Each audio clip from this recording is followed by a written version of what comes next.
를 염려하지 않을 수 있는 이유. 마태복음 6장 33절, 34절이에요. 본문 한번 보겠습니다. 그런즉 너희는 먼저 그의 나라와 그의 의를 구하라. 그리하면 이 모든 것을 너희에게 더하시리라. 그러므로 내일 일을 위하여 염려하지 말라. 내일 일은 내일이 염려할 것이요. 한날의 괴로움은 그 날로 족하니라. 이렇게 하나님의 백성은 자신의 삶 속에서 하나님의 나라 바실레이아와 하나님의 의 디카이오시네를 찾는 제테오의 삶을 살게 되고, 그 찾는 삶을 통해서 하나님의 나라와 하나님의 의가 자신의 삶 속에서 세워져서 세 번째 성전으로 완성이 된다. 프로스티데미. 세 번째 성전 기억나죠? 첫 번째 성전은 뭐죠? 에덴 동산 뿐만 아니라 에덴 동산, 아브라함과 야곱과 이삭의 집, 그리고 궁극적으로 성막과 성전. 이 세상, 그러니까 이 세상 전체가 하나님의 성전이라고 저는 생각이 들어요. 인간 개인, 우주 만물. 그래서 로마서에 보면은 하나님을 알만한 것이 천지 만물에 다 있다 그랬잖아요. 이 세상의 자연의 법칙, 인간 관계를 통해서 하나님이 무엇인가 당신의 것들을 가르쳐 주신 게 첫 번째 성전이에요. 두 번째 성전은? 첫 번째 성전은 그거고, 두 번째 성전은 실제적으로 세워진 솔로몬의 성전이에요. 그렇죠? 그 솔로몬의 성전이 언제 파괴됐어요? 기원전 586년에 그 바벨론에 의해서 성전이 무너졌죠. 그리고 다시 스룹바벨이 성전을 재건하고 그 성전도 무너지고, 그 다음에 헤롯 때 헤롯 성전이 세워졌어요. 그것을 이제 두 번째 성전이라, 그러니까 그 첫 번째 성전이라고 할 수 있고, 두 번째 성전은 누구예요? 예수님의 육체가 두 번째 성전이죠. 그래서 첫 번째 성전도 무너져야 되고 두 번째 성전도 무너져야 되죠. 세 번째 성전은 뭐예요? 네. 예수 그리스도의 죽으심과 부활로 그리스도의 영이 우리 안에 들어와 하나님이 거하시는 처소, 그게 세 번째 성전. 그렇게 하나님의 백성이 하나님이 거하는 집으로 역사 속에서 만들어진다. 역사의 개념이 차근차근 또 공부할 수 있지만, 지난주 설교 들어보셨어요, 성도님? 못 들으셨어요? 창세기 1장 1절 2절에 태초에 하나님이 천지를 창조한다 그랬죠? 그러니까 이 창세기의 창조의 기사는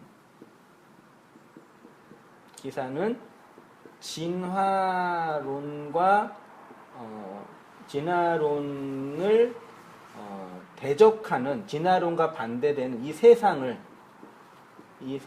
창조한 사건이다. OX.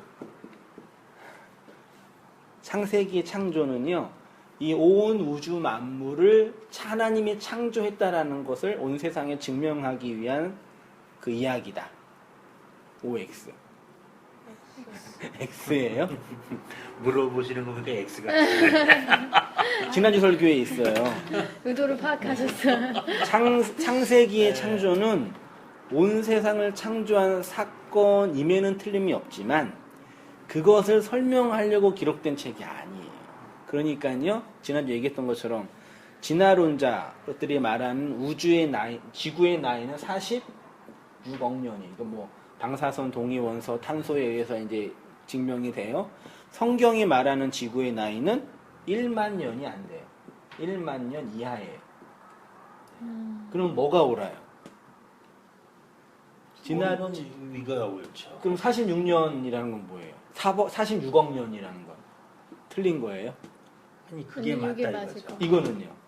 그러니까 그 부분에 대해서 내가 어서 봤는데 봤었어요. 네, 어서 봤어요. 내가 이거를 뭐 창조 과학에서 이런 거 증명해요. 네. 근데 이제 어떻게 말하면 되냐면요, 하나님께서 세상을 창조하셨을 때 46억 년짜리 지구를 만드시면 되는 거죠. 그러면은 뭐 쉽게 정리가 되죠. 그러니까 이 말씀 제가 왜 드리냐면 성경은 이 세상이 어떻게 만들어지고 이 세상이 무엇이고에 관한 관점이 1차적으로는 없고 하나님의 백성을 하나님이 어떻게 만드시는가를 설명하는 거예요. 그래서 창세기 1장 2절에 이 세상이 뭐 했어요? 혼돈하고 공허하고 흑암이 가득하고 하나님의 신이 수면, 물 위에 운행하죠. 이게 라하프인데 닭이 암탉이 그 달걀을 품는 모양이에요. 이게 달걀이에요, 말하자면요. 온 우주가 여기 혼돈과 고공과 흑암인 존재에서 어떤 생명이 출산되는 게 창조예요. 딱 어린 아이가 엄마 뱃속에서 나오는 거가 똑같잖아요. 그러니까 창세기의 창조는 우주의 창조를 증명한 이야기가 아니라 그게 있었는데 그거에 관심이 없어요. 성경은 이야기가 아니라 성경의 독자는 누구예요? 교회. 여러분의 교회가 이 세상이 어떻게 만들어지는가를 설명한 책이에요. 그러니까 성경을 읽으면서 뭐 지적 창조론, 뭐 창조 과학에서 주장하는 그런 것들을 말하는 건 중요한 게 아니라는 얘기죠. 문제는요. 그 이 세상이 왜 창조됐냐? 라고 할 때 성경에 용어가 많이 있는데 이 역사는 보세요. 창조가 있고 그 다음에 구속이 있고 그 다음에 종말이 있죠. 이게 우리의 호호코스모스의 현상계예요. 이 창조 전에는 하나님의 영원이 있고 여기도 하나님의 영원이 있죠. 그럼 이 창조는 이 현상계가 왜 필요하냐? 하나님 그 현상계를 통해서 뭘 만드세요? 네, 창조, 구속을 통해서 성도, 교회를 만들어요. 그러니까 이 세상은 교회를 만들기 위한 컨베이어 벨트예요. 물건을 다 만들면 컨베이어 벨트 필요해요, 필요 없어요? 없어요. 그럼 폐기 처분하는 거예요. 마지막 만들어져야 한 사람이 만들어졌어요. 그럼 이 세상은 더 이상 필요 없죠. 그러니까 이 세상, 마지막 만들어져야 한 사람이 만들어지기 전까지는 이 세상은 필요해요. 그래서 이 세상은 교회 때문에 살고 있는 거예요. 마지막 그 한 사람이 진리를 알아서 하나님의 백성이 딱 되면 이 세상은 사멸하는 거죠. 그렇죠. 그러니까 그 창조라는 게 우리가 이 역사의 개념은 사실은 우리 말씀을 보면서 진리를 배우면서 그런 이 역사와 현상계와 분리의 경험이 있잖아요. 사실은 이게 틀린 게 아니에요. 성경은 이 세상을 바꾸고 변화시키고 이 세상을 정복하자라고 말하지 않아요. CC에서 배웠던 게 그거든요. 민족 복음, 캠퍼스 복음화는 민족 복음화. 이 땅에 피 묻은 그리스도를 시며 이 땅에 푸르고 푸른 그리스도의 계절이 오게 하자. 여기 왔다 갔다 이제 출퇴근하면서 이제 찬송가 듣잖아요. 찬양 CCM. CCM 보면 재밌는 거 많이 돼. 여러분이 변해야 세상이 변합니다. 그리고 집사람 같이 가다가 그러잖아요. 그러면 서로 우습지 그러면. 지가 안 변하는데 어떻게 세상이 변하냐. 그러니까 당신이 변하면 세상이 변한다고 그러잖아요. 그럼 세상은 변하지 않아요. 안 변해. 왜 안 변해? 당신이 안 변하니까. 그렇죠. 그러니까 그런 어떤 이상적인 말을 하는데 기독교는 이 세상을 변화시키고 바꾸고 개선시키는 집단이 아니에요. 기독교는 이 세상에서 뭐 하라 그래요? 나오라 그러는 거예요. 나와라. 계시록에 가면은 come out my people. 그래서 이 제약의 세상에서 이거 망할 거니까. 그게 존 번연의 그 철로 역전이잖아요. 근데 오늘날 기독교는 이 세상에서 성공하자고 자꾸 그러는 거예요. 성공한 사람 간정하라고. 나빴어 아주. 망하는 게 좋은 게 아니에요. 잘못해서 망하는 거고 이 세상 자체가 이 세상 그러니까 하나님의 백성을 빼어 나오기 위해 있는 수단이지 다른 거 없어요. 복음을 알면 알수록 무슨 자각이 일어나냐면 이 세상은 가짜구나. 여기에 영에 살면 안 되는구나. 내가 빨리 나가야 되는구나. 그런 자각이 있지. 내가 열심히 은혜받고 도전받아 이 세상을 변화시키자. 내가 그래서 알아요. 그건 아니라는 얘기예요. 대부분 다 그렇게 얘기해. 거의 다. 한 98%는, 2%는 안 하는 분들이 있어요. 2%는. 거의 98% 이렇게 이 세상을 변화시키자 이렇게 얘기하는데 그건 아니에요. 2%도 많죠. 근데 이 물리적으로 2%는 왜냐면요. 네, 아유, 저게 참 얼마나 힘든 겁니까? 저게. 그러니까 이걸 이제 곡해해가지고 이제 그러면 이 세상에 염세주의, 회의주의로 또 그런 치닫는 부부 사람들도 있어요. 그것도 나쁜 거고 문제가 있는 거고. 아무튼 본질적으로 복음은 이 세상을 변화시키고 회복시키고 바꾸어서 이렇게 잘 사는 곳으로 만드는 게 아니라 이 세상에서 나오라고 그래요. 우리는 이 세상에서 영원히 안 살 거고 완성된 하나님의 나라에 살 사람들입니다. 종말론적인 지향점이 없는 기독교는 거의 가짜죠. 그러니까 그걸 추구하는 게 이제 소위 기복주의, 반대가 기복주의거든요. 근데 기복주의 반대가 뭐예요? 회의주의, 염세주의겠죠? 맞죠? 근데 얘 둘은요, 뒤에서 만나요. 뒤에서 만나. 희한해. 그 치안부 종말론을 말하는 사람들이요, 그렇게 돈을 다 밝혀요. 왜 그런지 모르겠어요. 그지. 그렇잖아요. 저기도 구원파. 네. 아니, 종말론을 그렇게 말하는 사람이 그렇게 돈을 밝혀요. 그리고 성공을 말하는 사람이 이 세상과 같이, 이 세상, 그, 조엘 오스틴이나 로버트 슈러 같은 그런 책 읽어봐요. 이 세상에서 통용이 안 되는 얘기들을 해요. 완전히 말도 안 되는 사기를 치는데 그 얘기를 듣고 사람들이 감동을 받는 거예요. 지금도 인터넷 들어가면은 조엘 오스틴 설교가 나와요. 그 4만 명 되는 큰 교회에서 성경 들고 말도 잘해 또. 그렇게 또 말도 잘해. 사람들 막 듣고 막 아멘 하고 막 성경 들고 막. TV에서 본 거 같아. 지금 그 사람 말한 거. 기독교 방송에서 맨날 나와요. 그러니까. 그게 또 한국의 기독교를. 근데 별로 틀린 이야기 안 하는 것 같던데. 그래요? 틀린 얘기는 안 하죠. 다 좋은 얘기야. 하나님 여러분 사랑합니다. 하나님 우리 인생 하나님 우리 행복하게 원하십니다. 그러니까 그게 어떻게 말하면 좋을까요? 그러니까 그게 종교예요. 여러분이 기도하고 노력하면 하나님 축복해 주실 줄 믿습니다. 이 거짓말이에요. 진짜의 거짓말이에요. 진짜는 아니지. 그렇게 이제 소원을 남발하는, 이렇게 전파 보고만 계속 하는 거예요. 잘 될 줄 믿어요. 힘낼 줄 믿어요. 그냥 그 하나님에 대한 막연한 기대와 이거라도 이제 하나님께 드려서 나의 어려움을 극복해 보겠다는 그런 나쁘게 말하면 알량한 종교심이에요. 그 목사님한테 들을 때 그 생각이 조금은 있겠지. 아니, 그러니까 제가 개척해가지고요. 목사님이 성금을 보낼 때는요, 한 두세 분 받았거든요.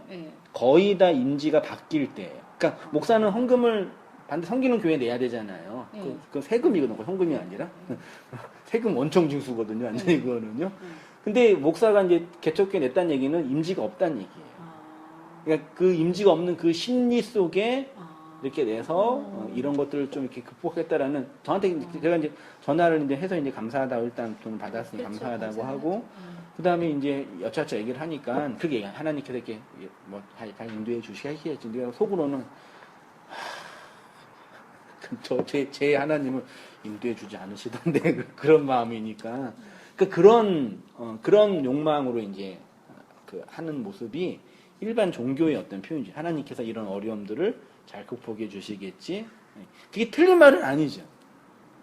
그렇죠? 근데 틀린 말은 아닌데 복음의 내용을 설명하는 이야기는 아니에요. 그 사실 틀린 말이에요. 감사하고 그분은 힘든 목사 도와줬으니까 보람이 있는 거잖아요. 거기서 끝나면 돼요.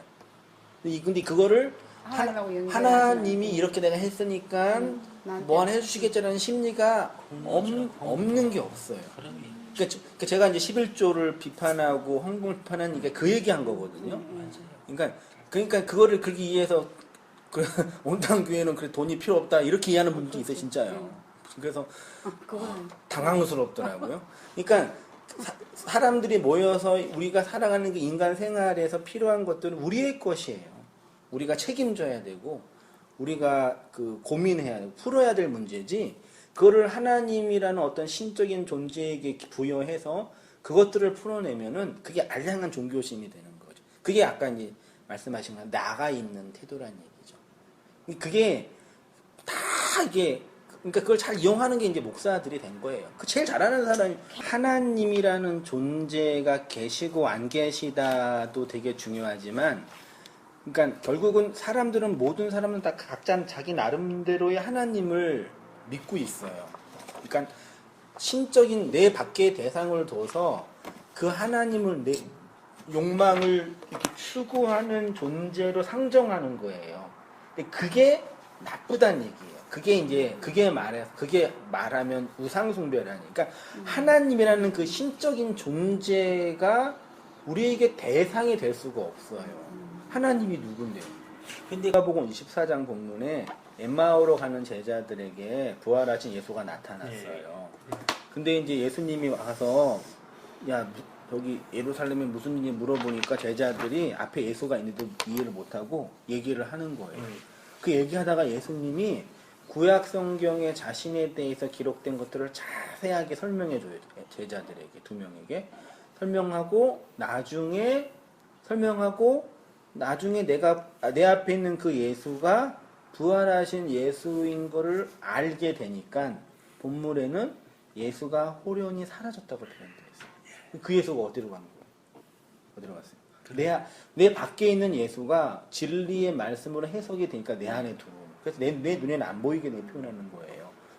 근데 그러면 되는데 그 과정에 뭐가 있냐면 내 밖에 있는 대상화된 그 예수가 신이 내 안에 들어오면 반드시 나를 죽여요. 그러니까 그게 이제 자기 깨어짐, 자기 죽음이라고 표현을 하는 거거든요. 그게 있는 사람은 그 예수가 내 안에 들어온 존재다라고 인정하게 되는 거죠. 그게 그런 내용이에요. 그러니까 다 모든 사람이, 모든 목사가, 모든 교회가 그 내 밖에 신이라는 그게 엘로힘이에요. 네. 근데 엘로힘이 그게 뭐냐면 그냥 하나님. 근데 그 하나님을 그 이슬람 교회는 알라라고 부르고 조로아스터 교회는 선악의 어떤 근원이라고 부르고 불교에서는 해탈의 근원이라고 부르는 거지. 하나님이 여러분이 있는 게 아니라 다 자기 욕망으로 각자의 하나님을 만들어내는 거예요. 맞죠? 기독교는 그거 하나님 아니고 네 안에 들어간 하나님 진짜 하나님이야 라고 얘기하는 거죠.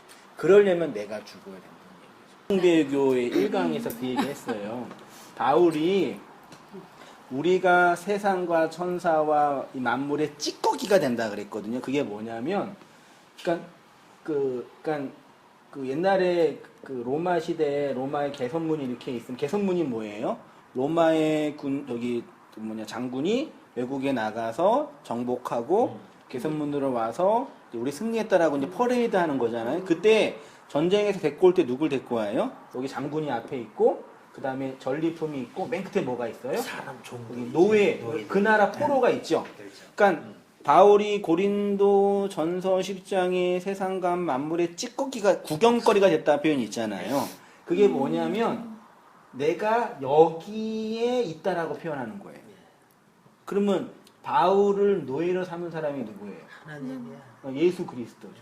내가 예수에 의해서 해체를 당하여 온 세상과 만물의 구경거리가 되고 있다예요. 그 재밌는 게 뭐냐면 그러고 나서 나중에 너희는 나를 본받는 자가 되라. 그 본받는 게 뭐예요? 나처럼 성공하라가 아니라 나처럼 예수 그리스도에 의해 끌려가는 노예가 되라는 얘기예요. 근데 이 얘기를 세상의 관중들이 보잖아요. 어떻게 반응할까요? 우습게 네. 보지. 네, 평생 예수만 믿다가 저렇게 찌꺼기가 그러네. 이런 사람이 있어요. 근데 또 한편 누가 있는지 아세요? 이 바울을 이렇게 종으로 만든 그 예수님을 나도 믿고 싶다라고 고백하는 변태 같은 사람들이 0.1%인가 변태지. 이게 성도예요. 확실해. 그러니까 대부분 목사는 그 본문만 당겨서 써요. 나를 본받은 자가 되라. 전후 문명을 얘기 안 해. 전후 문명 보면 다 이 얘기예요. 너희들 나처럼 이렇게 끌려가면 좋겠다예요. 이거예요. 그러니까 이렇게 사는 이게 간증이어야 돼요. 보세요. 그런 간증 들으면 어떤 느낌이 들어요? 하나님께 자기 거 바쳐서 하나님께 인도함을 받은 그 목사님이 보이지 그 하나님이 보이지 않아요. 우리는요. 당신의 능력이 당신이 받은 그 능력이 필요하지가 아니라 당신을 그렇게 만든 그 하나님 나한테 필요하지라고 안 해요. 그 사도행전 10장에 있는 시몬 마구스 그랬잖아요. 사도들이 이적과 기사를 행하니까 돈 주고 나도 그런 이적 행할 수 있게 성령 주라 그러는 거잖아요. 그런 거예요. 지금도 있어요. 그러니까 바울을 이렇게 만든 그 예수를 바라봐야지. 성공한 바울을, 사실 바울은 성공한 사람도 아니에요. 이 사람은 거의 정신병자, 정신질환 환자였어요, 거의요. 성경 보면은요, 온전한 사람 아니에요. 근데 이렇게 복음을 얘기하는데 대부분은 여기 비웃지만 진짜 이상한 변태 같은 인간들이 있다니까요. 너희는 염려하지 말라. 성자매. 네. 예수님은 제자들에게 너희는 염려하지 말라고 하십니다. 그리고 그 염려하지 말라는 내용은 먹고 마시고 살아가는 일신상의 염려가 아니라 에이스오 아우리온, 즉 그 내일 안으로를 염려하지 말라고 하십니다. 왜냐하면 염려는 그 내일이 할 것이기 때문입니다. 그리고 마지막에 덧붙이시는데 그 날의 그 괴로움으로 충분하다고 하십니다. 원문에는 내일 일로 되어 있지 않고 그냥 내일 다가오는 날로 되어 있습니다. 그러니까 여기 내일이라는 단어가 일이라는 단어가 있어가지고 아주 오역하게 만들어놨어요. 내일 일을 염려하지 말라 했어요. 그다음 1페이지 맨 왼쪽이 위에요. 앞에서 말씀드렸듯이 성경은 우리의 일신과 삶의 일상의 문제에 대한 교훈집이나 적용의 원리가 될 수 없습니다. 우리의 역사와 일상이 중요하지 않다는 것이 아니라 성경의 진의에는 그런 내용이 담겨져 있지 않다는 것입니다. 그러면 예수님께서 제자들에게 내일로의 염려를 하지 말라고 하실 때 그 내일에 대한 염려는 무엇일까요? 예수님이 말씀하신 오늘과 내일이라는 단어를 통해서 기독교의 중요한 역사관을 이해할 수 있습니다. 우리는 산상순 52강, 53강, 54강에서 마태복음 6장 11절에 오늘 우리에게 일용할 양식을 주옵시고를 강론하면서 본문의 일용할 양식이 그 날의 양식이라고 하였습니다. 쉽게 말하면 오늘 하루치의 양식이 아니라 앞으로 다가오는 날의 양식으로 그 날은 오늘이 아닌 내일을 위한 양식이고 역사가 아닌 묵시를 위한 양식이라고 하였습니다. 에피우시오스는 뭐뭐 위에라는 에피와 생존을 위하여의 뜻인 우시오스의 합성어로 이 역사와 현상계를 넘어 다가오는 날, 다음 날의 양식을 의미한다 하였습니다. 그 다음 우리 집사님 읽어주실래요?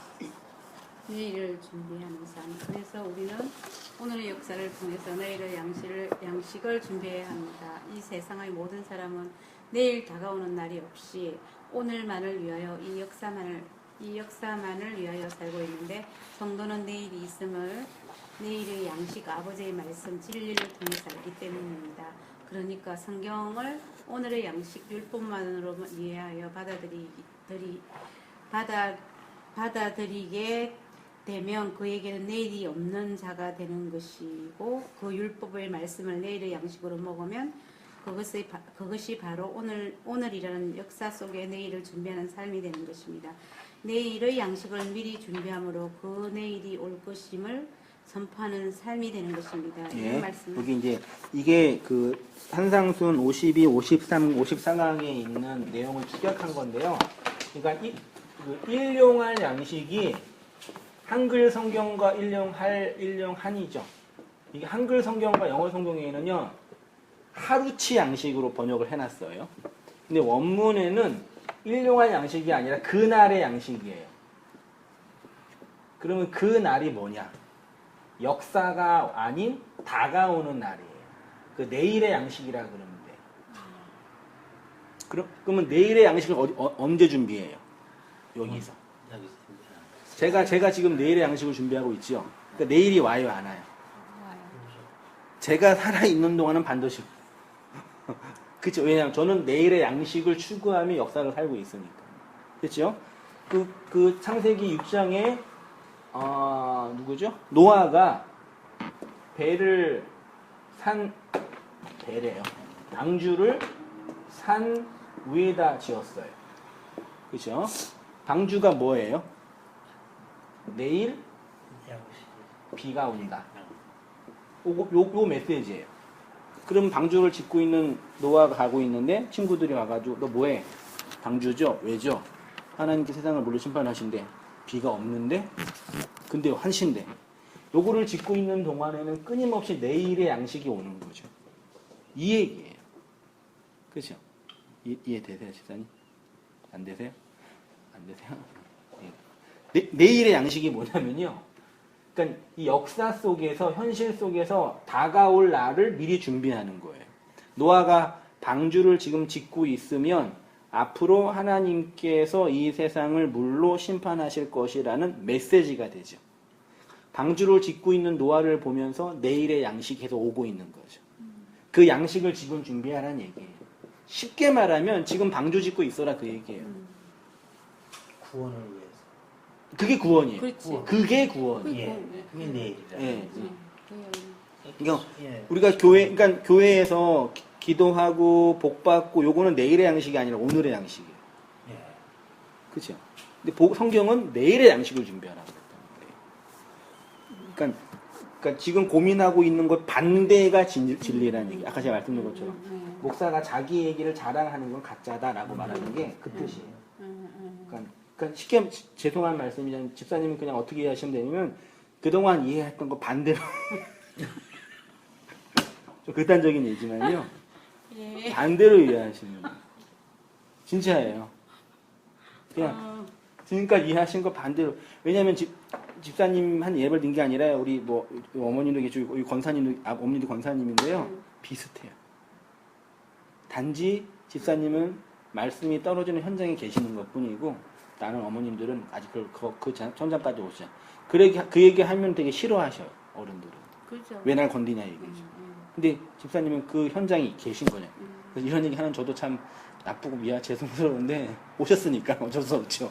안 오셔서 모르겠는데 저랑 설교할 때 맨 처음에는 개척하고 나서요. 새로운 성도님 오시면은 되게 반갑고 좋았어요. 옥사 다 그러겠지만요. 이 사람이 이제 계속 우리 교회 이제 정착하고 될 수 있겠지. 요즘에는 그렇게 안 하고요. 다음 주에 반드시 안 올 거야. 그러고 설교해요. 네. 그럼 편해요 마음이. 어차피 안 올 뿐인데. 그 사람이 좀 별로다고 생각할 수 있는데 그런 마음이 있다고 저는. 그러니까 오셔서 말씀 듣고 계시니까 듣고 그동안 했던 거 반대로 하시면 좀 죄송하고 기분 나빠할 얘기지만 그게 옳다고 생각이 들어요 저는. 그러니까 말을 들을 수 있는 분한테는 충분히 말씀드려요 항상. 듣지 않는 사람한테 말 못하니까요. 그렇습니다. 내일을 염려한다. 네. 그러면 이 역사 속에서 모든 사람들이 염려하는 내일이란 무엇이겠습니까? 오늘의 역사와 현실을 통해서 내일의 양식을 준비하지 못하는 사람들은 바로 내일을 염려하게 됩니다. 내일을 준비한 자들은 내일이 오는 것을 원합니다. 기다립니다. 그러나 그 내일을 준비하지 못하는 자들은 그 내일이 오는 것을 원하지 않겠죠. 어렸을 때 저는 공부 못해서 시험 공부나 레포트를 과제물을 준비 안 하고 학교 가면은 선생님이 검사를 안 하기를 항상 바랬죠. 저는 항상 그랬어요. 공부한 애들은 하기를 반드시 검사하셔야 되죠. 그렇죠? 하나님 반드시 이 세상을 뭐 하셔야 돼요? 심판하셔야 돼요. 우리 자매님은 한 자매님은 기필코 그냥 검사를 했으면 할 부류 같아. 선생님. 우등생이에요. 졸고 있어 지금. 좀 졸아요. 온당교회가 좋은 게 뭐냐면요. 졸아도 끝나지 않는 설교. 그래서 진짜 설교 시간에 때 피곤하면 졸라요. 좀 자라 그래요. 조금 졸면은 좀, 좀 낫잖아요. 개운해져요. 차라리 그게 낫다 그래요. 그러니까요. 마귀가 예. 들은 게 아니라 마귀가 들었대요. 잠자는 그래요. 내려와서요. 그러나 그 내일을 준비하지 못하는 자들은 그 내일이 오는 것을 원하지 않습니다. 아니 그들은 내일이 오지 않을 것이라는 이상한 맹신에 사로잡혀 있습니다. 자신의 육체의 생명이 종결되면 선악간에 하나님께서 나를 심판하실 것이라는 자각을 하지 못합니다. 그 내일에 필요한 그 양식을 진리의 말씀으로 내 마음에 갖고 있지 못하면 그는 그 내일을 반드시 염려하게 됩니다. 한번 죽는 것은 사람에게 정한 것이요 그 후에는 심판이 있으리니 나더러 주여 주여 하는 자마다 천국에 들어갈 것이 아니요 다만 하늘에 계신 내 아버지의 뜻대로 뭐 하는 자요? 행하는 자. 여기 행하는 자가 행동이잖아요. 믿음은 뭐합니까? 헌금도 안 내고 봉사도 안 내고 성격도 안 변했는데 그렇게 들었잖아요. 그거죠. 그게 아니에요. 그게 아니라 여기 포이에오라는 뜻은 뭐냐면 내 밖에 있는 그 말이 내 안에 들어와 그 말씀이 내 마음이 되는 거예요. 그게 말씀이 내 안에서 만들어지는 거예요. 됐죠? 말씀을 지켜서 규범으로 행하는 게 아니라 내 밖에 있는 그 말씀이 내 안에 들어와 그 말씀이 내 마음이 되는 거예요. 사랑하면은 그런 고백하잖아요. 내 안에 네 있다. 네 안에 나 있다. 뭐지? 내 안에 너 있다. 그렇게 고백하잖아요. 하들이요. 똑같아요. 그래서 하나님의 말씀이 내 안에서 나가 되는 거예요. 그 내 말씀이잖아요. 그게 포이에요. 행하다의 의미예요. 하나하나 어떤 규범을 지켜서 행하는 게 아니라 완전히 오해하고 오역하고 있는 성경 해석이죠. 그러니까 마음에 새겨주고 그다음에 인침을 받았다는 네, 그거죠. 개념도 이 뜻으로 예, 봐야 그거죠. 되겠네. 예, 그거예요. 아버지의 말이 없는 자. 그다음 우리 헌 형님 읽어볼까요? 이 말씀은 오늘 이러는 역사 속에서 아버지의 말씀, 아버지의 뜻을 자신의 마음과 역사 속에서 만들어내지 못하는 자들은 천국에 들어가지 못한다는 것입니다. 왜냐하면 그의 마음과 삶 속에는 아버지의 말씀이 없기 때문입니다. 이들은 역사의 종말에 반드시 산과 바위에 숨어 하나님의 진노 속에서 두려워할 것입니다. 본문이요? 계시록? 네, 땅의 임금들과 왕족들과 장군들과 부자들과 강한 자들과 모든 종과 자유인이 불과 산들의 바위 틈에 숨어 산들과 바위에게 말하되 우리 위에 떨어져 보좌에 앉으신 이의 얼굴에서와 그 어린 양의 진노에서 우리를 가리라. 예, 그러니까 말이 내 밖에 있는 자들은 그 하나님의 심판 앞에 가려지기를 원하는 거예요. 이거 마치 아담과 하와가 선악과를 먹고 그 가린 것과 똑같은 거예요.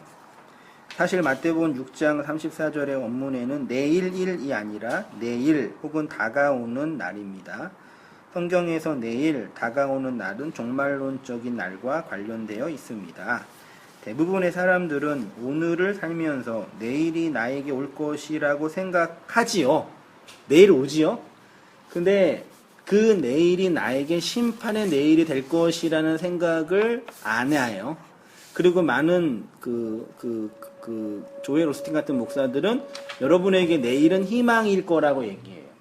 세상의 모든 사람들은 다 희망을 얘기해요. 정치인들이건 여러분 정치인, 경제인들이건 다 희망을 얘기해요.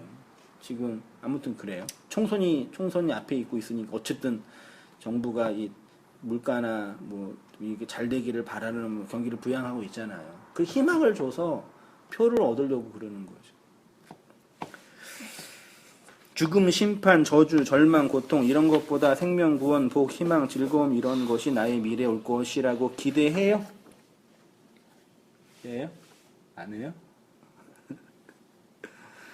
그래서 그런지 많은 사람들은 내일을 준비하지 못합니다. 그런데 성경은 이렇게 내일을 준비하지 못하는 것을 불신앙이라고 합니다.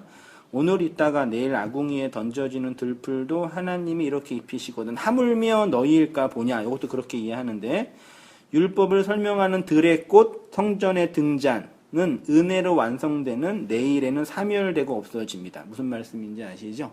옛 성전은 새 성전에 의해서 사라지는 거죠. 율법은 은혜에 의해서 사라지는 거죠.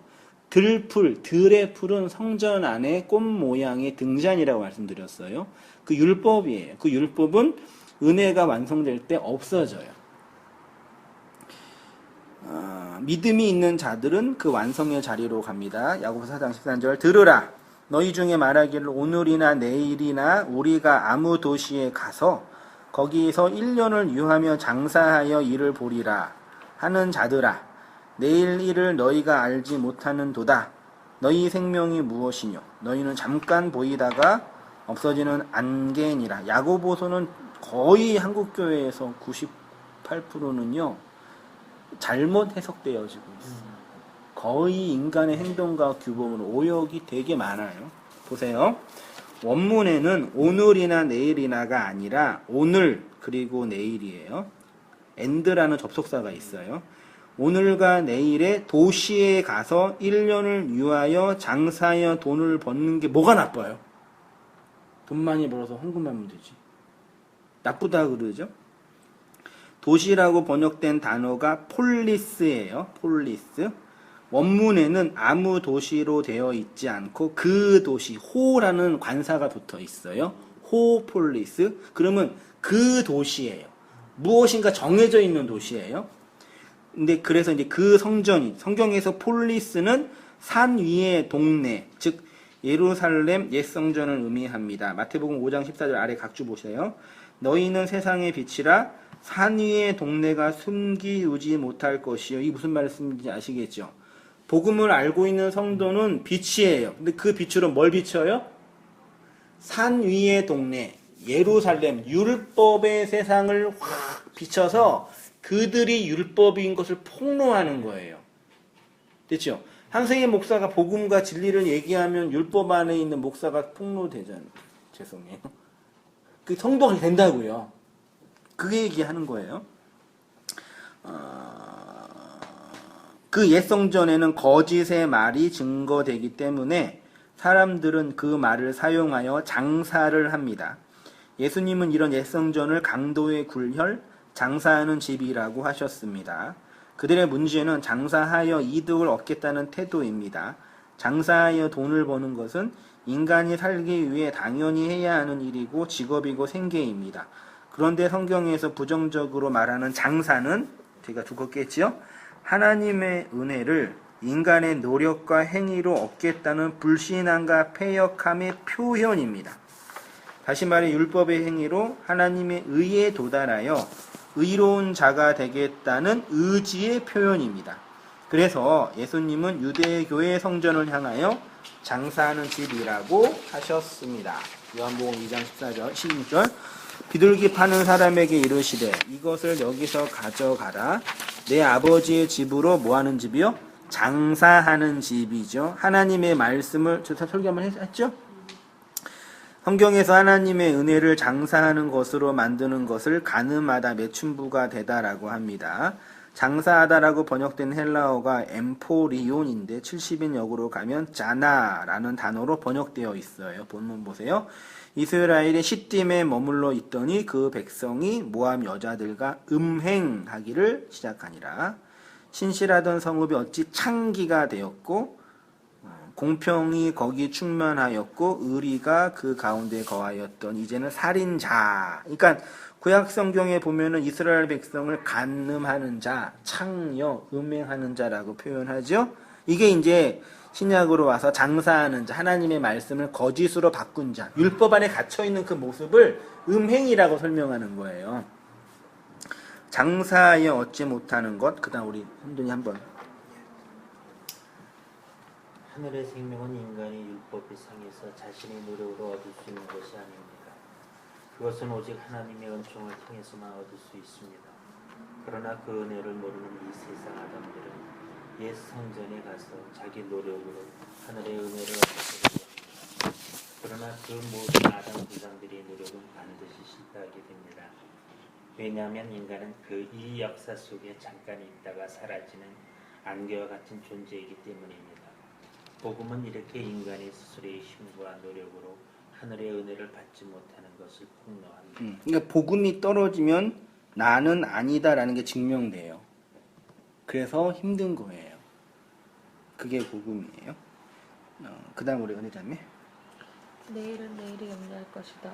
이어서 예수님은 내일은 아우리온, 그 자신이 헤아우트, 염려할 것이다. 그리고 그 날에 그 아기 카키야, 그 날의 조카가 아르케토스라고 하십니다. 말씀을 가르치는 교사로서 마태복음 6장에서 해석하기 가장 어려운 것이 이 부분인 듯합니다. 그냥 우리가 상식적으로 이해하는 것으로 해석을 하면 쉽겠지만 그런 해석이 과연 예수님께서 그의 제자들과 교회들에게 하시고자 하신 것인지는 의문이 있습니다. 일단은 우리가 보편적으로 이해하고 있는 본문의 의미를 신약학자인 도나드 헤그너의 주석을 통해서 확인하겠습니다. 이건 유명한 신학학자예요. WBC 주석이거든요. 한국에서 가장 보편적이고 권위 있는 주석인데요. 한번 읽어드릴게요. 한번 보세요. 어떤 내용인지. 염려에 관한 이 마지막 말씀에서 예수님께서는 이 겉면의 말씀을 내일 일에 대한 염려로 확장시킨다. 하나님께서는 현재뿐만 아니라 미래까지도 다스리는 분이시므로 그리스도인은 현재나 미래에 대해 염려할 필요가 없다. 정말 그러나요? 내일 일은 내일이 염려할 것이요 라는 문구는 바로 다음에 이어지는 문구의 요지에 직접적으로 관련된다. 즉 한날의 괴로움은 그날의 족함으로 내일 일을 미리 염려할 필요가 없다는 것이다. 모든 그리스도인은 미래나 과거에 얽매여 살 것이 아니라 오로지 현재 이 순간만을 위하여 살아야. 이게 말이 되나요? 학자가 이렇게 썼다는 얘기 보면서 아주 그냥 무슨 쾌락주의자의 현재만 살기? 한날의 괴로움은 그날의 족하니라. 헬라어 원문에는 아르케톤이라는 단어가 맨 처음 나온 것은 강조 용법으로 쓰였기 때문이다. 그리고 서술 형용사 아르케톤이 중성 단수로 되어 있는 것은 그 주어가 추상명사이기 때문이다. 일종의 근원적인 형태를 띈 말씀은 내일 일어날 일을 미리 염려하는 것이 얼마나 어리석은지를 일깨워주는 역할을 한다. 이건 말도 안 되는 얘기입니다. 우리에게는 날마다 괴로운 일들을 부딪혀 오지만 그럴수록 하나님의 신실하심을 더 굳세게 신뢰하여야 한다. 이 단락은 바로 앞의 단락과 마찬가지로 절대적이고도 완전한 그리스도인으로서의 자세를 강조한다. 불필요한 염려를 피하기 위해서는 무엇보다 먼저 하나님의 나라를 구하여야 한다. 이 말도 안 되는 거짓말이에요. 그리스도인들에게는 그들에게 필요한 것이 무엇인지를 아시고 끊임없이 보살펴 주시는 천부가 계신다. 내 천부는 안 주셔요. 당신이 창조하신 모든 피조물들을 자상하게 돌보아 주시는 하나님께서 어찌 당신 나라의 백성들을 그대로 내버려 두시는가? 내버려 두셔요. 그렇다고 해서 아무런 노력이나 준비가 필요 없이도 의식주 생활이 자동적으로 해결된다는 뜻은 결코 아니다. 이 단락은 단지 그러한 물질적인 욕구로 인한 염려에 관하여 말하고 있을 아니에요. 물질적인 욕구에 대한 염려를 설명하는 부분이 절대 아니에요. 그와 같이 염려에서 해방될 수 있는 길은 오로지 하나님의 나라와 그 나라의 당연한 속성인 하나님의 의를 그러니까 하나님의 나라와 하나님의 의를 추구하면 염려에서 해방된다고 지금 신약학자가 이러고 있으니까 난 미치겠어요. 그러므로 모든 그리스도인은 하나님의 주권적인 보살핌뿐만 아니라 하나님 나라의 기초를 이루는 아버지의 사랑과 은총을 신뢰하여야 한다. 시대와 장소를 분문하고 어떠한 그리스도인에게도 일상적인 삶에 대한 염려와 하나님의 나라에 초점을 맞춘 삶의 양식이 양립될 수 없다. 이거 완전 이혼론이에요. 실제로 하나님 나라의 은총을 체험한 그리스도인이 염려와 조바심에 사로잡혀 있는 일은 거의 없다. 거짓말이에요. 근데 이런 부분들이요. 네.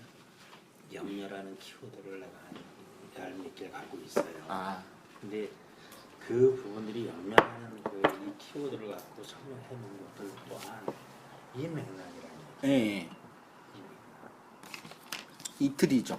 가장 상식적이고 일반적이고 보편적인 기분 나쁘지 않는 실제로 되냐 안 되냐의 문제가 아니라요. 그냥 기분 나쁘지 않는 얘기죠. 이게 바로 율법의 거짓말이라는 얘기. 전파복음이라는 얘기죠. 그냥 아무짝에도 쓸모없는 말이에요. 그러니까 기분만 좋아지는 말. 공부 못하는 사람한테 열심히 공부하면 서울대 갈 수 있다고 말처럼 기분 나쁜 말이 없어요. 우리 큰아들 공부 되게 잘하거든요. 걔 영재예요. 어디 컴퓨터 분야예요. 근데 둘째 아들은 공부를 진짜 못하고 안 해요. 저랑 비슷해요. 근데 얘가 근데 학교에 선생님이 결이야 너는 수학만 잘하면 서울대 갈 수 있다고 얘기를 했대. 그 말 듣고 얼마나 화가 났는지. 희망을 주려고 하신 표현이에요. 이해 충분히 되는데 현실적으로는 이제 그러면 또 한편으로는 수학을 못할 거니까 서울대는 못 가겠네가 돼버리는 거죠. 그런 얘기라니까요. 그러니까 지금 이렇게 현실 속에서 좀 이렇게 생활이 괜찮고 하나님의 인도하심과 돌보심을 경험하고 있는 어떤 사람들이 얘기는 괜찮은 말씀인데 최소한 저 같은 사람에게는 거짓말이 돼요. 수학을 열심히 해서 마음을 네. 수학을 열심히 해야 되겠다 마음 먹을 수도 있잖아. 그런 얘기를 하신 건데 현실은 그게 아니다 이거죠. 그럴 수가 없다고요. 현실은요. 의도는 충분히 그게 보편적인 우리의 그는 학교 선생님이 교훈적으로 얘기할 수 있는 얘기인데 그런 얘기가 성경에서 목사와 신학자들이 하고 있다라는 게 끔찍하다는 얘기죠. 그러면 현실을 얘기해 줘야죠. 천국과 지옥의 문제고 존재와 죽음의 문제인데 현실을 얘기해 줘야죠. 염려에 대한 오해 한번 우리 송미자매 보세요. 여러분은 헤그너의 주석을 어떻게 생각하십니까? 정말 그리스도인을 염려하지 않습니까? 이 단락은 정말 그리스도인으로서의 자세를 설명하는 부분일까요? 우리가 염려할 때는 대부분 물질적인 욕구로 인하여 염려합니까? 우리가 염려하는 삶을 사는 것은 그리스도인으로서 부끄러운 행위에 속한 것입니까? 아닙니다. 헤그너의 주석은 옳지 않습니다. 최소한 우리 구주 예수님께서 그의 교회에게 하신 말씀의 진위와는 전혀 다른 내용을 주석으로 하고 있습니다. 저는 이런 주석들을 보면서 20세기 복음주의 기독교 운동의 한계를 보게 됩니다. 매우 상식적이고 보편적이고 낙관적이며 긍정적인 해석이지요. 그러나 성경의 진위와는 상당히 멀어진 해석이 아니라고 할 수가 없습니다. 마태복음 6장과 5장에서 말씀하신 4개의 계명, 살인, 간음, 거짓 증거, 원수 사랑이에요. 사랑으로 마음에 담은 자가 이웃에게 그 사랑을 흘려주는 방식을 6장에서 구제와 기도와 금식이라고 얘기하는 거예요. 문맥상으로는 그래요. 예수님은 구약에서 율법적 조항으로 행하였던 구제와 기도와 금식의 진의를 완전히 바꿔버렸어요. 네가 여태까지 했던 구제와 기도와 금식은 아니다라고 얘기하고 다시 한 거예요. 그리고 그렇게 하나님의 말씀을 사랑을 흘려주는 것이 곧 보물을 하늘에 쌓아두는 것이고, 왜냐하면 그 진리를 마음에 가지고 있는 성도가 보물이기 때문입니다. 그렇게 진리를 흘려주기 위해서는 진리의 말씀이 성도의 마음에 있어야 하지요. 그러면 그 진리는 우리에게 어떻게 전수가 되냐면 율법을 통해서, 옛 언약을 통해서 우리에게 전달되는 것이지요. 그것이 바로 공중의 새와 들의 백합화의 이야기입니다. 이 율법을 통해서 은혜를 전달하시는 것이지요. 이렇게 율법을 통해서 진리를 깨닫게 되면 그것이 우리를 살게 하는 양식이고 부끄러움을 가리는 의복이라는 것입니다. 그래서 예수 그리스도를 통해서 진짜 은혜를 안 자는 그 은혜를 진리로 건네줄 수 있는 자가 되죠. 어떻게 해요? 이 세상 없어. 이 세상 가짜야. 인간은 아니야. 제가 그 말을 하잖아요. 그러면 제가 최소한 그 말의 내용은 있어야죠. 이 땅에서 번영하고 성공하는 건 내 인생의 꿈인데, 꿈이고 목표인데 이 세상은 없어져야 말하면 그 거짓말이 되는 거죠. 그렇죠. 마태복음 5장 38절 보세요. 이 본문 잘 보세요. 또 눈은 눈으로 이는 이로 갚으라 하였다는 것을 너희가 들었으나 나는 너희에게 이르노니 악한 자를 대적하지 말라. 누구든지 내 오른편 뺨을 치거든 왼편도 돌려대며. 이게 무슨 말이죠? 다 강의했는데요. 오른편 뺨을 맞아서 왼편으로 건네주신 예수 그리스도의 십자가 복음을 얘기해요. 사람들에게 그 복음을 건네주라는 얘기지, 누가 너를 때리면 착하게 얻어맞고 왼편도 돌려대라는 얘기가 아니에요. 또 너를 고발하여 속옷을 가지고자 하는 자에게 겉옷을 주며, 그치요? 속옷은, 속옷과 겉옷 이야기는 율법과 복음 이야기예요. 누구든지 너로 오리를 가게 하거든 그 사람과 심리를 동해. 이건 완전한 오역이에요. 오리가 아니라 뭐지요? 짝이라 그러거든요. 기억이 심리가 천. 예. 아무튼 그렇습니다. 기억이 안 나요. 본문 다 한번 보세요. 42절에 내게 구하는 자에게 주며 꾸고자 하는 자에게 거절하지 말라. 말씀을 구하는 자가 있지요. 건네주란 얘기예요. 내 이웃을 사랑하고 내 원수를 미워하라 했다는 걸 너희 들었으나 나는 너희에게 이르노니 너희 원수를 사랑하라. 너희를 박해하는 자를 위해 기도하라. 이같이 한즉 하늘에 계신 너희 아버지의 아들이 되리니. 그러니까 하나님의 아들이 된다라는 개념이 이런 율법적인 조항을 지켜서 착한 사람이 아니라 지금까지 제가 말씀드린 것처럼 밖에 있는 그 말씀과 진리를 마음에 담아 그 진리의 말이 내 안에 있는 자가 그것을 이웃들에게 흘려주는 그것 자체가 하나님이 온전한 자라고 인정해 주는 거예요. 왜냐하면 그 사람은 최소한 거기에 대해서는 죽었으니까. 내일 일을 염려하는 자들. 그런데 이 진리의 말씀, 은혜의 복음을 율법을 통해서 담지하지 못한 자들은 다가오는 그날을 염려하게 됩니다. 이 본문이 말하는 염려는 일상과 일신상의 염려가 아니라 율법을 은혜로 완성하지 못하여 여전히 율법적 선악 구조에 머물러 있는 구약 종교의 한계를 설명하는 것입니다. 하나님은 이 역사의 악을 통해서 내일의 양식을 당신의 백성들에게 주십니다. 하나님의 백성은 그 양식을 통해 궁극적 하나님의 완성을 알기 때문입니다. 왜냐하면 자신 안에서 진리와 은혜가 완성하는 복음의 내용이 양식으로 있기 때문이지요. 이 역사 속에서 염려하지 않을 수 있는 것입니다. 하나님은 그렇게 우리를 이 역사 속에서 복음과 은혜, 사랑과 진리를 마음에 가진 자로 밀고 가셔요. 그래서 염려하지 않을 수 있는 것이죠. 밀고 가셔요. 네. 그 말이 얼마나 와닿는지. 밀고 가시는 게 네. 밀고 가세요. 은혜. 참